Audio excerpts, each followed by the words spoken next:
split into two, East and West. This marked the beginning of the era called the Cold War.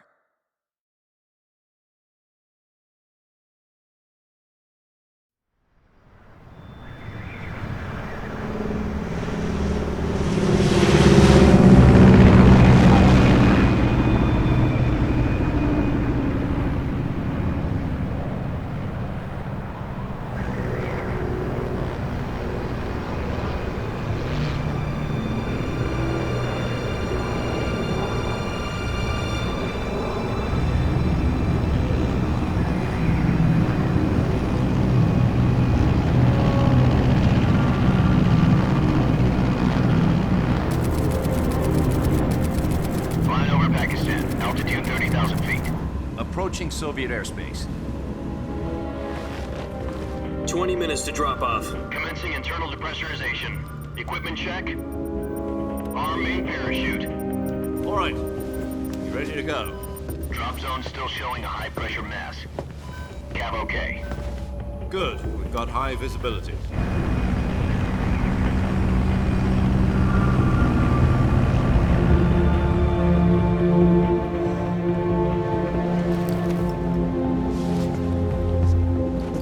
Put out that cigar. Connecting oxygen hose to interior connector. Put on your mask.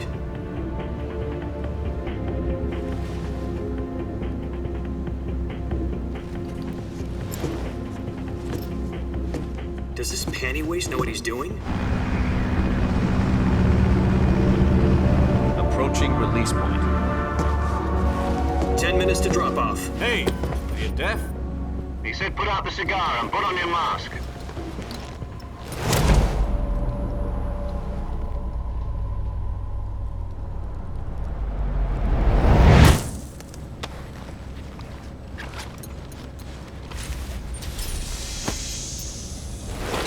Depressurization complete.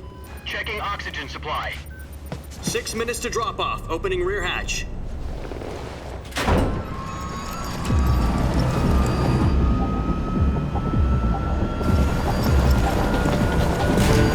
Sunrise.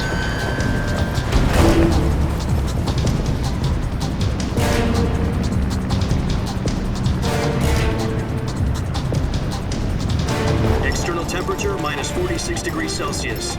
2 minutes to drop off. Stand up. You'll be falling at 130 miles per hour.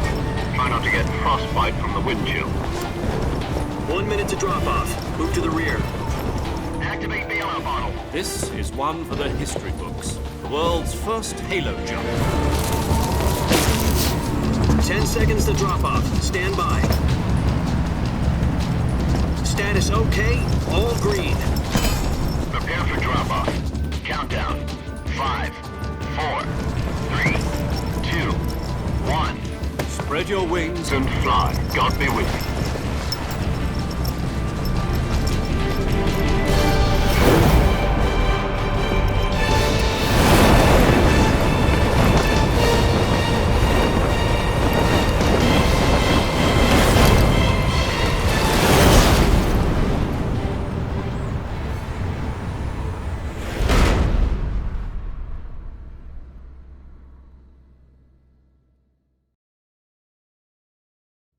Jack, I've got some important news. The head of the CIA has finally given us the green light for the virtuous mission. Virtual mission? No, the virtuous mission. The future of our Fox unit depends on it. If it succeeds, we'll be officially organized into a unit. Virtuous mission? Sounds like some kind of initiation ritual. You know, don't get cocky. This isn't a training op. Right. So what exactly is this wonderful mission? Well, about 2 years ago, a certain Soviet scientist requested asylum in the West through one of our moles. His name is Nikolai Stepanovich Sokolov. He's head of the OKB-754 Design Bureau, one of the Soviets' top-secret weapon research facilities, and the East's foremost expert on weapons development. Sokolov? Isn't he that famous rocket scientist? The very same. On April the 12th, 1961, the Soviets achieved the first manned spaceflight in history. The Earth was blue, but there was no God. Well spoken. The rocket that carried Yuri Gagarin to orbit was the A-1, known as the Vostok rocket. Sokolov is said to be the man most responsible for the multi-engine cluster used in that rocket. After Gagarin's flight, Sokolov left rocket development to become the head of the newly established Design Bureau. From a lowly technician to head of a design bureau, that's quite a success story, so why do you want to defect? It seems he'd become afraid of his own creations. Afraid? Call it a crisis of conscience. And for that, he left his country and his family behind and went over the fence? Not exactly. One of his conditions was that his family was also to be taken safely to the west. We used a mole to get the family out first and succeeded in sneaking Sokolov over the Berlin Wall shortly afterwards. I was the one who conducted the operation. The security on the eastern side was still full of holes back then. Then what?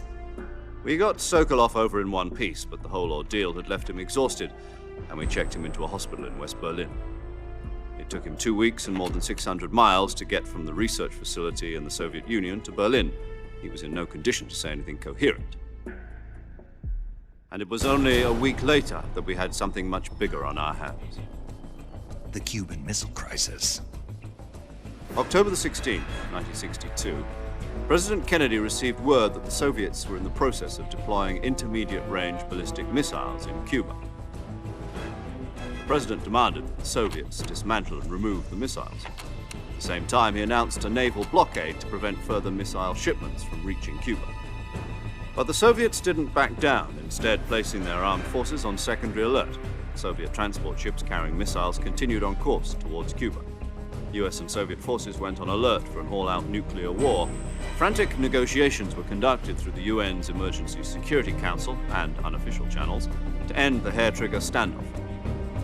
Finally, on October the 28th, the Soviet Union agreed to remove its missiles from Cuba, and so the world avoided a nuclear holocaust. But in order to get the Soviets to pull their missiles out, we had to make a deal. You mean the one where the US agreed to remove its IRBMs from Turkey? No. The Jupiter IRBMs deployed in Turkey were obsolete, and we were going to get rid of them anyway. They had no strategic value whatsoever to either the US or the Russians. The Turkey deal was a ruse, a cover story that was fed to the other intelligence agencies around the world. So what did the Russians really want? Sokolov. They wanted us to return Sokolov. You mean the Soviets pulled out of Cuba just to get their hands on Sokolov? That's right. What the hell was he working on? At the time, we had no idea. We were running out of time. It was either give up Sokolov or risk full-scale nuclear war. In the end, we had no choice. President Kennedy gave in to Khrushchev's demand. The next day, I got Sokolov out of the hospital, handing him over to agents on the eastern side. Sokolov kept on screaming, "Save me," until he disappeared from my sight. Then a month ago, we received some new information from one of our moles. About Sokolov? Yes. He was taken back to the research facility and forced to continue working on the weapon in question under KGB supervision. What's more, it's on the verge of completion. So what kind of weapon is it? Something to do with space rockets? No, missiles. Same technology. I guess you're right. We don't know the details, but it appears to be a new kind of nuclear device. For half a year now, the Soviets have been conducting frequent nuclear tests at Semipalatinsk. Something to do with the weapon, I assume. We're talking about a secret weapon so big that Khrushchev was ready to pull out of Cuba to get it back. Is Sokolov still in the facility? No. According to our intelligence, he's in Selinoyarsk, a place in the mountains about 3 miles to the west that's known as the Virgin Cliffs. The Virgin Cliffs. Nice name for a virtuous mission. They moved him there just recently. Why? Apparently, they're conducting a field test of the weapon, but it's our best chance to get him back. This mission would never have been possible if he was still in the research facility.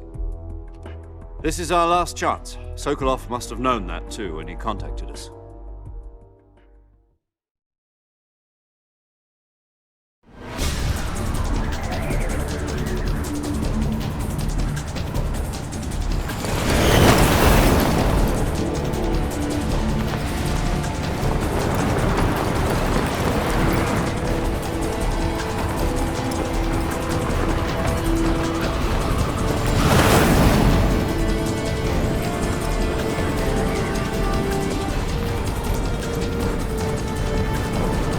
Listen up, Jack.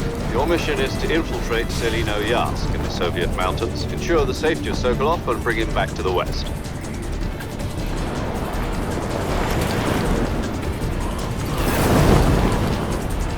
If we don't get Sokolov back before that weapon is complete, we'll be facing a major crisis.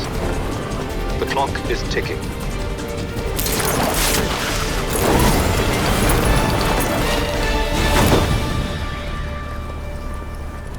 Once we've confirmed the rescue of Sokolov, stand by at the recovery point.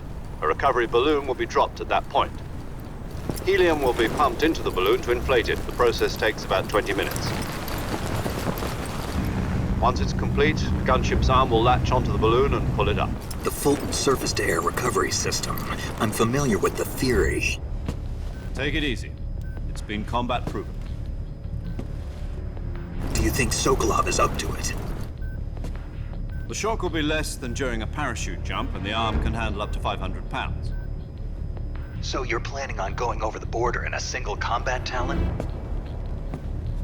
She's equipped with two 6-barrel 20mm Vulcan cannons, as well as two 40mm machine guns. Sounds like she could hold her own against a battalion of tanks. Even with the fuel in the reserve tank, we're facing a 4-hour time limit. If all goes well, it shouldn't take more than a few hours. Home in time for dinner.